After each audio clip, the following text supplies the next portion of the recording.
মালদার গাজলে চাঞ্চল্যকর ঘটনা। ড্রেন পরিষ্কার করার সময় এক সাফাই কর্মীর কোদালে উঠে এলো ধাতব পিস্তল। বুধবার সাত সকালে এই ঘটনাকে ঘিরে জোর চাঞ্চল্য ও আতঙ্ক তৈরি হলো গাজলের বিদ্রোহী মোড় এলাকায়। স্থানীয় সূত্রে জানা গিয়েছে, এদিন পঞ্চায়েতের পক্ষ থেকে বিদ্রোহী মোড় এলাকায় ড্রেন পরিষ্কার করার কাজ চলছিল।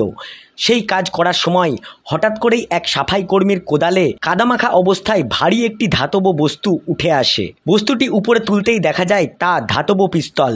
তবে আসল পিস্তল নাকি এয়ার গান তা নিয়ে স্থানীয়দের মধ্যে জল্পনা শুরু হয়। স্থানীয়রা সঙ্গে সঙ্গে গাজল থানায় খবর দেন। খবর পেয়েই গাজল থানার পুলিশ ঘটনাস্থলে আসে এবং ধাতব পিস্তলটি উদ্ধার করে নিয়ে যায়। পিস্তলটি আসল আগ্নেয়াস্ত্র নাকি এয়ার গান তা খতিয়ে দেখতে তদন্ত শুরু হয়েছে।